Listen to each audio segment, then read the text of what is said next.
Hey there, friend. Welcome back to Daily Dose Radio. This is your home for organic Bible study that is fresh and delicious, artisanally made, responsibly handled, locally sourced. Yes, Daily Dose Radio. Well, today we're looking at Psalm 134, verse 2. We've been in this combo section, 133, 134, not because these don't stand alone as Psalms, but because I've combined them just this week, so that I can take off for Christmas and come back in January. I hope you'll join me back again in January as we study the Psalms, and we'll jump right into Psalm 135 and make our way to Psalm 150. So in 2025, we will bring the third volume of Daily Dose Radio to a close.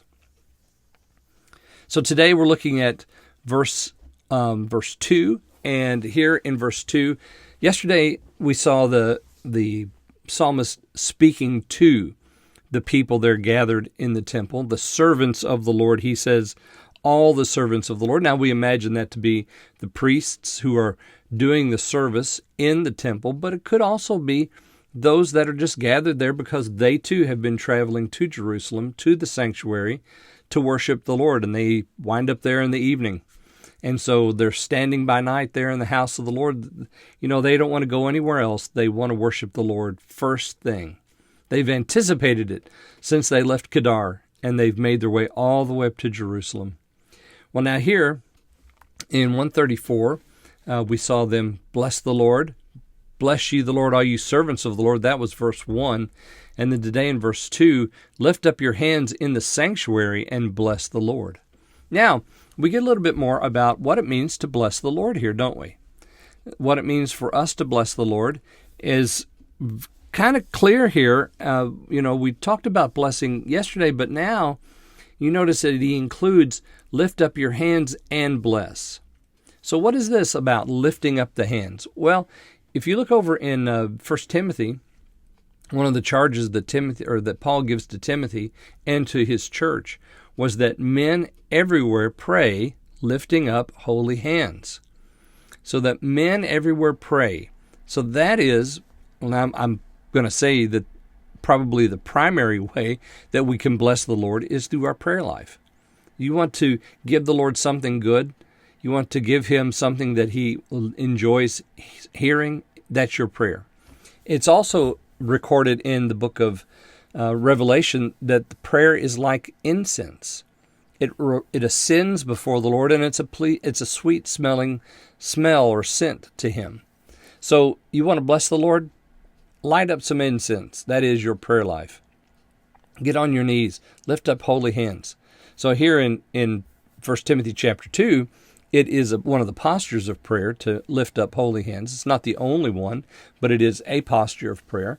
And so here the people gathered in the tabernacle or in the temple are told to lift up holy hands and to bless the Lord. So the lifting up of holy hands is an act of prayer. It's a posture of prayer. So when it says and bless, meaning that this will bless the Lord what they do now with their hands. Because when you say, when you enter into prayer, well, just think about the Lord's Prayer. How does it begin? Hallowed be thy name. That is, God, your name is holy. So they immediately begin to extol who he is. Of course, it's a sweet smelling savor to him. Thy kingdom come, thy will be done. Well, that's an act of humility and submission to him and his kingdom and his kingship, isn't it? So you see, the act of prayer is just a beautiful thing, and it's, and of course, where is it being made? It's being made in the sanctuary. So the place is appropriate. Of course, prayer can be made anywhere, but there in the sanctuary, that's an appropriate place. Prayer must be a part of our church life.